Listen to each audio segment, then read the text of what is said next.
금주의 기도 제목 주보에 나온 것 다 위해서 기도하시기를 바랍니다. 재작년인지 그 전에인지 JTBC 방송에서 방영한 드라마가 하나 있었습니다. 들어보시면 아마 아실 거예요. 나의 해방일지라고 하는 박혜영 작가의 드라마였습니다. 이 박혜영 작가는 드라마를 만들 때 나의 뭐라고 하는 걸 잘해요. 그래서 그 전에 만들었던 드라마도 나의 아저씨라는 드라마가 있었고요. 그 드라마 이름은 또 나의 해방일지라는 드라마였습니다. 이 드라마의 여주인공이 한 번은 이런 대사를 말하는 것을 제가 들어보았습니다. 어렸을 때 아마 교회를 다녔던 모양이에요. 어려서 교회 다닐 때 기도 제목 적어내는 시간이 있었는데 애들이 쓴 걸 보고 이런 걸 왜 기도하지? 성적, 원하는 학교, 교우관계, 신인데 신한테 나는 궁금한 게 이것밖에 없었어. 나 뭐예요? 나 왜 여기 있어요? 박혜영 작가가 그 대사를 통해서 하고 싶은 말이 무엇이었을까요?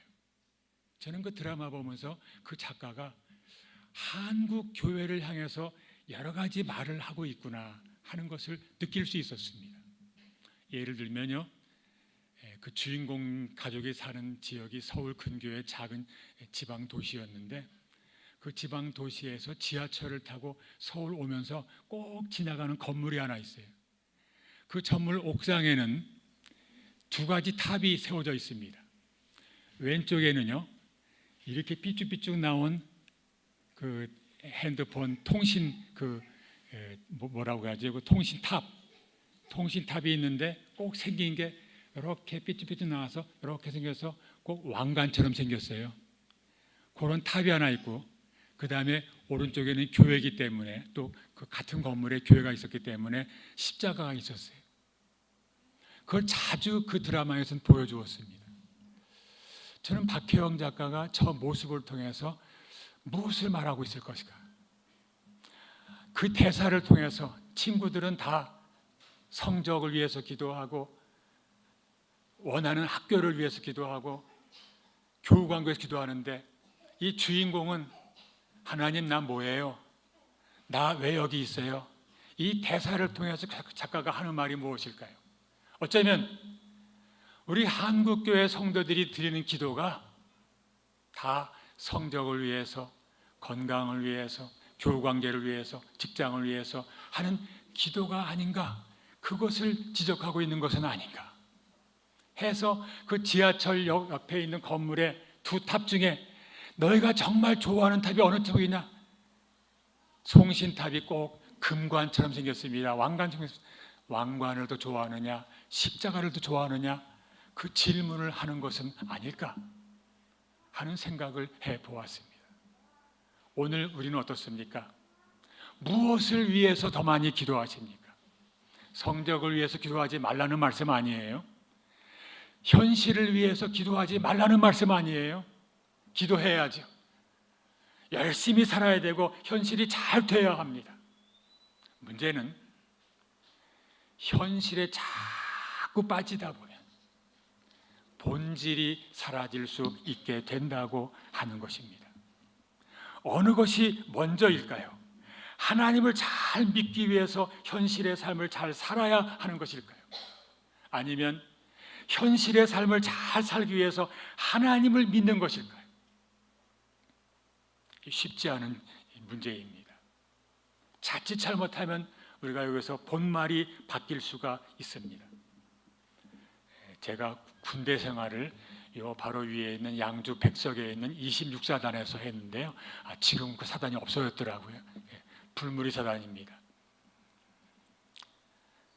교회 처음 나갔는데 그 목사님이 맨 첫 주에 설교한 게 지금도 기억이 나요. 설교 제목이. 이제 목사는 목사인가 봐요.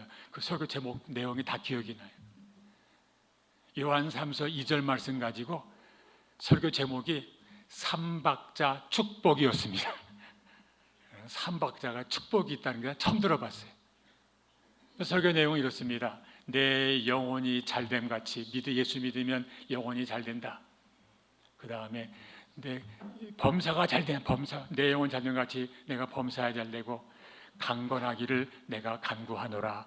사실은 이것은 하나님이 축복하신다는 하나님 말씀이 아니고 사도 요한이 성도들에서 기도한 기도 내용이에요. 그러니까 내용이 참 좋더라고요. 삼박자 축복 좋지. 영혼 잘 되고 범사 잘 되고 강건하고 할렐루야 아닙니까? 그런데 자칫 잘못하면 거기 함정이 있을 수 있어요. 방점이 어디 찍히냐 하는 것입니다. 어디에 더 방점을 찍고 싶으세요? 범사가 잘 되고 강건하기를 내가 간구하노라. 여기에 혹시 방점을 찍지는 않습니까? 그 말씀의 진짜 방점은요, 앞에 있는 말씀이에요. 사랑하는 자여, 내 영혼이 잘됨 같이. 믿음으로 내 영혼이 먼저 잘 돼야 된다. 성경 읽으면서 성경 해석할 때 중요한 팁이 하나 있는데요. 먼저 나오는 게 본질입니다. 그리고 뒤에 나오는 것이 현실입니다. 본질이 더 중요하지. 사도 요한이 요한 3서 2절 말씀을 통해서 사랑하는 자여 내 영혼이 잘 돼야 된다. 먼저 범사 강건하기 전에 그것 전에 영혼부터 잘 돼야 된다. 내 마음, 영혼, 내 믿음 이것이 잘 돼야 된다. 그래서 그 믿음으로 살면 잘된 영혼으로 살면 범사도 잘 될 거야. 그리고 몸도 건강할 거야. 그 말씀입니다. 오늘 말씀에 사도 바울이 에베소 교회 편지를 보내면서 에베소 교회 교인들을 위한 기도를 드렸습니다. 사도 바울이 이 기도를 드린 이유가 있습니다. 에베소 교회는요, 사도 바울이 제일 오랫동안 목회했던 교회예요. 바울은 늘 다니면서 선교한 순회 선교사였기 때문에 어느 한 지역 가서 오래 머물지를 못했어요. 제일 아마도 짧게 있었던 곳이 데살로니가가 아닐까 싶습니다. 데살로니가에는 얼마 동안 있었어요? 세 안식일, 사도행전 보면 세 안식일 동안 머물렀다고 말씀하고 있습니다. 세 안식일이니까 지금으로 치면 세 주일, 길어야 3주간 21일이에요. 3주간 전하고 쫓겨났어요, 데살로니가에서. 그런데 그 데살로니가에 교회가 세워졌어요. 데살로니가 교회. 얼마나 바울이 감격했을까요? 그래서 데살로니가서 편지 쓸 때 너희 믿음이 얼마나 좋은지 내가 너무 좋다, 너무 그들을 칭찬하는 말씀이 나옵니다. 그 다음으로 아마 오래 있었던 데가 고린도 교회일 것입니다. 얼마 있었죠? 고린도 교회? 성경 공부 안 하셨나 보다. 6개월. 6개월 있다가 바울은 다른 데로 떠났습니다. 6개월 말씀 전했는데요, 그때 세워진 고린도 교회가 지금도 있어요. 지금도. 그 성지 순례할 때 가봤더니요, 고린도 교회가 있더라고요. 지금은 물론 그리스 정교회 교회예요. 그런데 그 교회 담벼락에 담임 목사님 명단을 쭉 써놨어요. 제일 위가 누구겠어요? 세인트 폴 이렇게 써 있어요. 성 바울, 사도 바울이에요. 그 다음이 누구겠어요? 세인트 아볼로 해가지고 바울부터 시작해서 쭉 지금까지 목사님들이 다 이름이 써 있더라고요.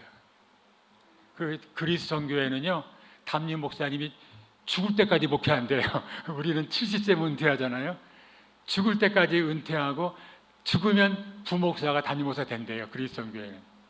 그런데 참 재밌는 게 제가 갔을 당시 담임 목사님이 85세인가 그랬어요. 그 부목사님이 60 몇 살이더라고요. 60 몇 살이 된 부목사님. 그 담임 목사님이 머리가 허연 분인데 아주 정정하게 하시더라고요. 6개월 목회했는데 고린도 교회라는 좋은 교회가 세워졌어요. 물론 나중에 문제가 있어서 사도 바울이 고린도 전서도 보내고 고린도 후서도 보내고 디도도 보내고 했습니다만, 그리고 에베소 교회는 사도 바울이 특별히 양육한 교회입니다. 소아시아 지방의 수도가 에베소예요. 항구 도시로서 큰 도시입니다. 아마 소아시아, 이 아시아 쪽에 로마라고 부를 만큼 아름다운 도시였습니다. 그러니까 그 소아시아 지방의 중심 도시인 에베소의 교회를 잘 세워놓으면 거기서부터 소아시아 지방으로 복음이 전해지겠구나 해서 아주 정성껏 3년 동안 말씀을 전합니다. 교회만 한 것이 아니에요. 신학교도 세웠어요. 두란노 서원이라고 하는 신학교도 세워서 말씀을 전했습니다. 그 결과 거기서 교육받은 빌레몬이라는 집사님이 자기 고향인 골로새에 가서 교회를 세우기도 하였습니다. 좋은 교회가 되었습니다. 그런데 오늘 말씀에 기도를 편지에 써서 보냈어요. 첫 번째 기도가 하나님을 알게 해 주옵소서 하는 기도였어요. 아니 무슨 이런 기도가 다 있어? 적어도 교회 나온 사람, 특별히 에베소 교회처럼 예수 잘 믿는 교회라면 하나님 다 알잖아요. 우리 다 하나님 다 알잖아요. 그런데 왜 하나님을 잘 알게 하옵소서 이 기도를 맨 처음에 드렸을까 하는 거예요. 왜 그랬을까요? 그 이유가 어쩌면 요한 계시록 2장 말씀에 나온다고 할 수 있습니다. 사도 요한이 소아시아 7교회 편지를 보내면서 제일 먼저 써 보낸 교회가 에베소 교회였습니다. 처음엔 칭찬했어요. 에베소 교회야, 너희가 참 일도 많이 했고 아주 애썼고 노력하고 수고 많이 했다 칭찬했어요. 그런데 너희에게 한 가지 책망할 것이 있다 하고 책망한 내용이 뭐였습니까? 너희가 첫 사랑을 버렸노라 하는 책망이었어요. 그렇게 좋았던 교회인데 사도 바울이 3년 동안이나, 정확히 3년 반 동안이나 심혈을 다해서 목회한 교회였는데 왜 첫사랑을 잃어버리게 되었을까요? 힘들었던 것입니다. 에베소라는 지역 로마 도시에서 그 로마 사람들로부터 핍박을 받으면서 견디기 어려우니까 점점 그들의 기도가 이 고난을 좀 이기게 해 주옵소서, 이 어려움을 좀 헤쳐나가게 하옵소서, 좀 많은 재물을 주옵소서, 우리 아들 잘 자라게 해 주옵소서, 건강하게 주옵소서. 현실에 자꾸 빠져나가다가 본질이 약해졌던 거예요. 본질이 약해지니까 우리 신앙인의 생명이 주님을 향한 사랑인데 사랑을 버렸다고 그랬습니다. 잃어버렸습니다. 그래서 오늘 기도의 첫 번째 기도가 오늘 말씀 17절에 나와 있는 이 기도입니다. 17절 말씀 우리 다시 한번 다 같이 읽을까요? 우리 주 예수 그리스도의 하나님 영광의 아버지께서 지혜와 계시의 영을 너에게 주사 하나님을 알게 하옵소서. 이 기도가 필요할까 싶은 면이 없지 않아 있지만 다 하나님 아는데, 우리가 다 하나님 알고 믿는데, 사도 바울이 이 기도를 첫 번째로 드린 이유가 무엇일까요? 하나님을 안다고 하면서 예배도 드리면서 찬양도 드리면서 기도도 열심히 하면서 사는 모습 보니까 하나님 모르는 사람이란 말이에요. 하나님 모르는 사람이에요. 하나님을 아는 사람이 어떻게 저럴 수 있어? 라는 순간이 교회 안에도 얼마든지 일어나고 있더라 하는 것입니다. 어쩌면 우리 한국교회가 오늘날 어려움에 처한 이유가 여기에 이유가 있지 않을까요? 예를 들어 하나님은 거룩하신 분이십니다. 거룩이란 말의 뜻이 무엇입니까? 구별되었다는 뜻이죠. 세상에 속된 것, 더러운 것, 죄악된 것에서 완전히 구별되어서 완전히 순결하시고 완전히 정결하시고 완전히 거룩하시고 완전히 존귀하시고 완전히 영광스러우시고 완전히 의로우시고 그분이 하나님이세요. 하나님의 크기로 하면 하나 어떤 분이십니까? 우주를 창조하신 분이시죠. 우주가 지금도요, 천체 과학자들이 크기를 모른다고 할 때 뭐 지금도 커요. 엄청 커요. 엄청 큰 이 우주가 지금도 정밀 측량해 보면 지금도 커지고 있답니다. 지금도 계속 팽창한답니다. 이게 도대체 얼마나 큰지 알 수가 없어요. 그런데 이 큰 우주를 말씀 한마디로 창조하신 분이 우리 하나님인 줄로 믿습니다. 지금도 이 우주를 당신의 능력으로 다스리시는 분이 우리 하나님이십니다. 너무나 영광스러우시고 너무나 거룩하시고 너무나 고귀하시고 존귀하신 하나님, 그 하나님을 안다면, 그 하나님을 정말로 안다면 우리의 삶은 달라질 수밖에 없어요. 그래서 하나님을 절대자라고 부릅니다. 절대자 뜻이 뭐예요? 마디 절자 혹은 끊을 절자 쓰죠. 계절할 때 절자예요. 그리고 대는 뭐예요? 대한다, 대면한다, 마주한다, 서로 비교한다, 대할 때입니다. 그러니까 절대자는 대할 상대가 없는 분, 그 뜻입니다. 하나님은 유일하게 가장 크시고 거룩하시고 영화로우신 분이기 때문에 하나님과 견줄 상대는 우주 안에는 없다 이거예요. 우리 인간은 절대자가 아니죠. 우리 인간은 뭐예요? 상대적 존재입니다. 서로 상자, 뭐예요? 서로 상자, 서로 대할만 하다, 서로 견줄만 하다, 서로 도토리 키즈기 하듯이 누가 크니 작니 이렇게 해볼 만한 사람들이다, 비슷비슷하다, 그 말입니다. 할렐루야라는 말이 있습니다. 할렐, 이 말은 찬양하라고, 루는 너희들이라는 말이고 야는 여호와예요. 할렐루야는 여호와를 너희들은 찬양하라 하는 말입니다. 이 말은 예배 용어인 동시에 말 자체가 이미 예배예요. 우리가 하나님을 찬양합니다 하는 거거든요. 그런데 그 할렐이라는 동사는 원형이 할랄인데 그 할랄이라는 동사의 강세형입니다. 굉장히 강조한 말이 할렐입니다. 그 할랄이라는 말의 원래의 뜻은 흥분한다입니다. 흥분한다. 그럴만해요. 하나님을 안다면 하나님이 정말로 얼마나 거룩하신 분이고 영광스러운 분이시고 존귀하신 분이고 얼마나 크신 분이시고 능력이 무한하신 분인 것을 안다면, 하나님을 안다면, 하나님이 어떤 분인지 안다면 우리 가슴은 터지죠. 흥분할 수밖에 없죠. 그렇게 하나님을 알아야 돼요. 하나님을 알아야 돼요. 존귀하시고 크시고 영광스러우신 하나님, 그러면서도 공의로우시면서도 당신의 백성들을 얼마나 사랑하셨는지 독생자까지 주시면서 십자가에 매달아 죽게 하면서까지 우리를 사랑하시는 사랑이신 하나님, 하나님을 알아야 됩니다. 우리가 왜 성경을 읽습니까? 오늘 말씀 보면 지혜와 계시의 영이라고 했죠. 지혜는 하나님의 말씀입니다. 계시라는 말은 그 말씀을 비추어서 비춰주신다, 깨닫게 하신다는 뜻입니다. 그러니까 성령은 하나님의 말씀을 우리 마음속에 비추어 주셔서, 이걸 성령의 조명이라고 불러요.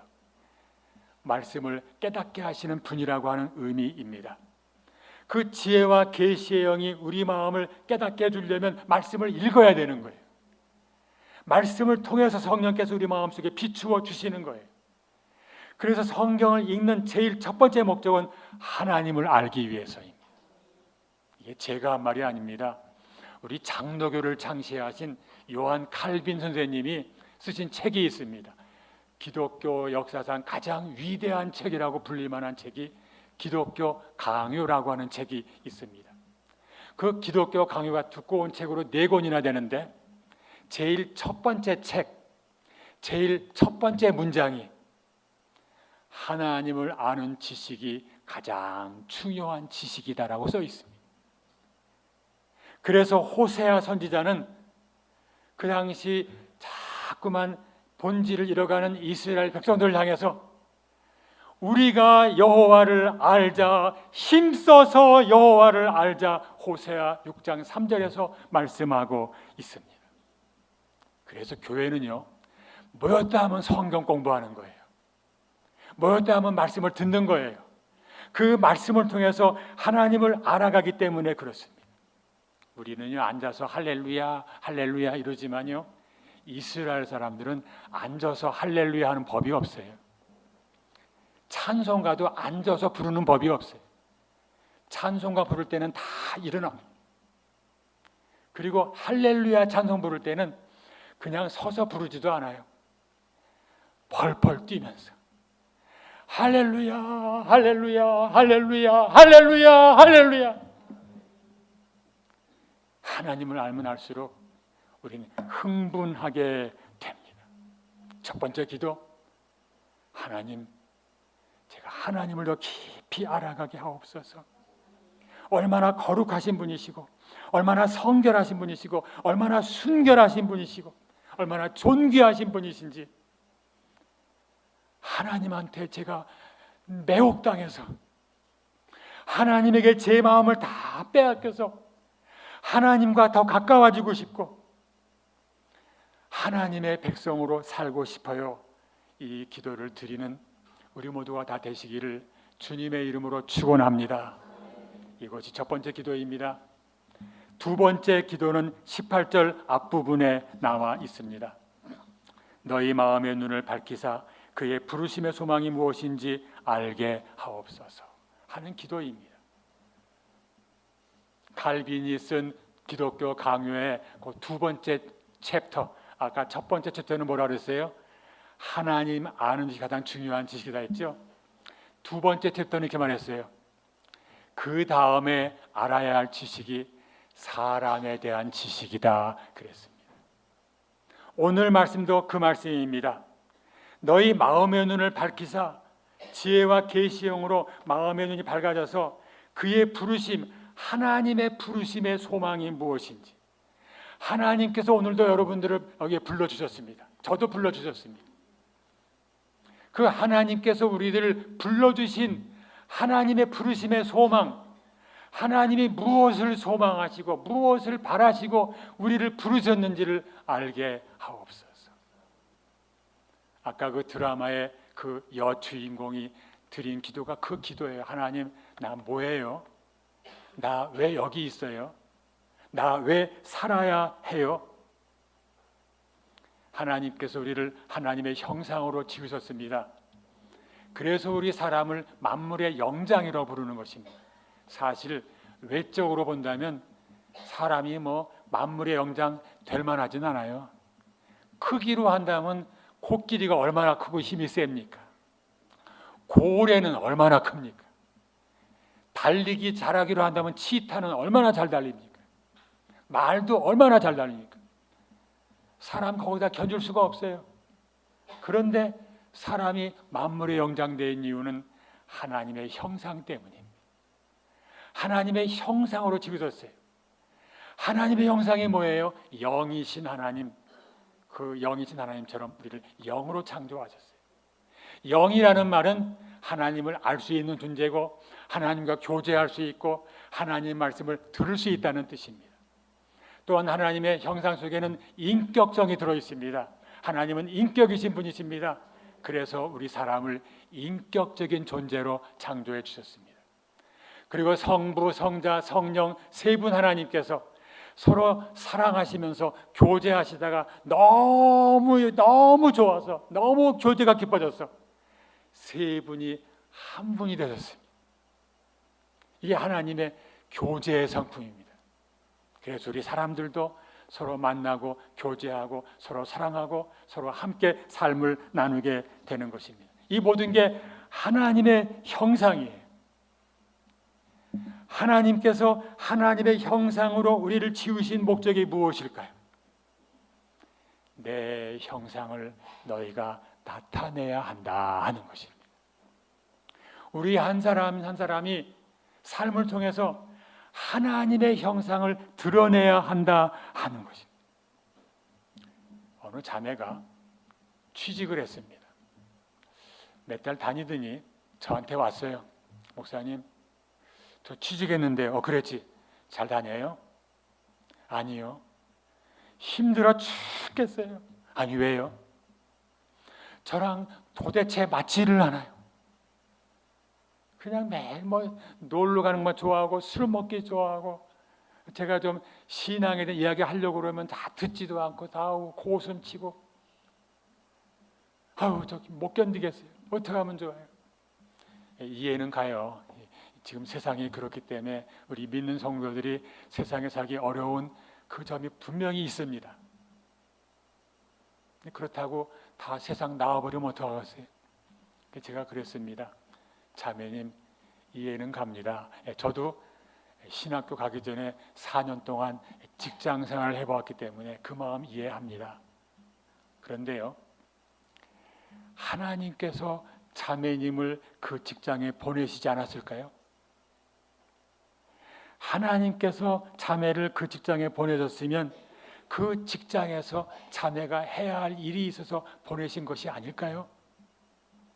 안 믿는 사람들 통해서 믿는 사람은 이렇게 산다, 믿는 사람은 이렇게 다른 사람을 사랑한다, 위로한다, 믿는 사람은 이렇게 봉사한다, 믿는 사람은 이렇게 헌신한다, 이거를 보여주라고 보내신 것이 아닐까요?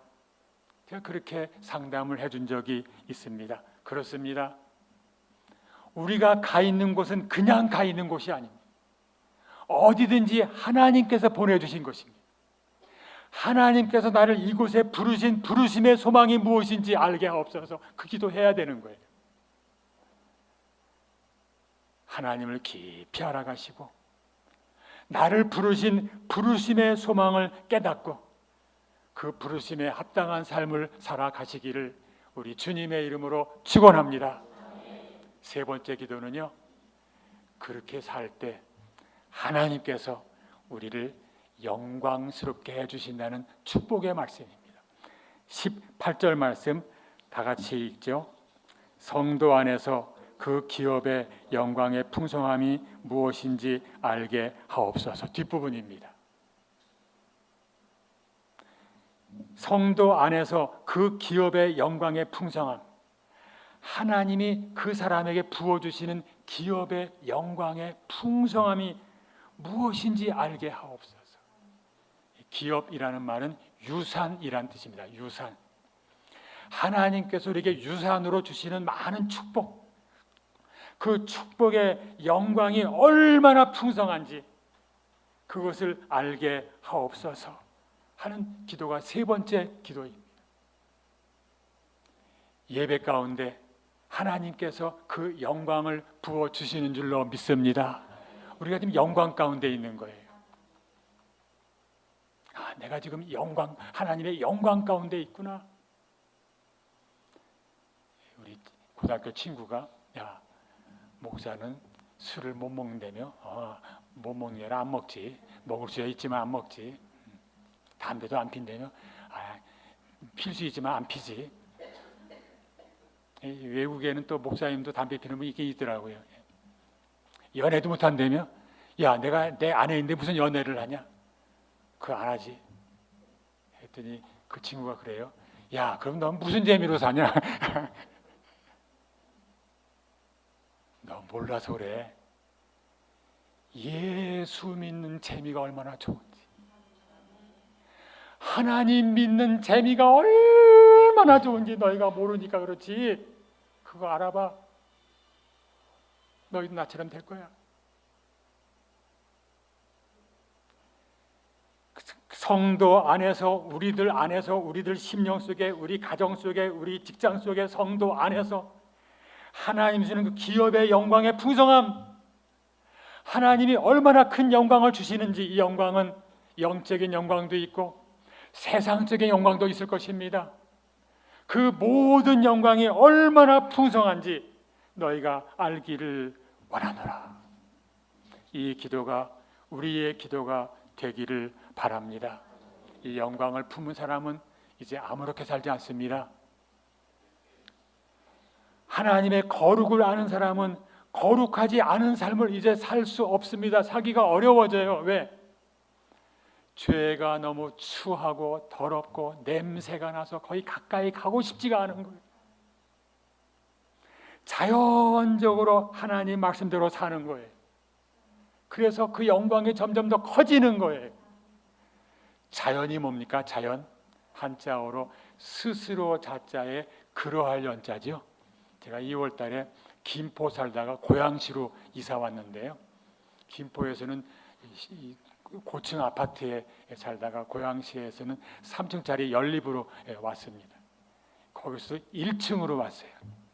1층 온 이유가 그 1층 거실문 바깥에 땅이 있는데 그 땅을 1층만 사용할 수 있도록 허락해 줬어요. 1층만. 그런 데가 꽤 있죠.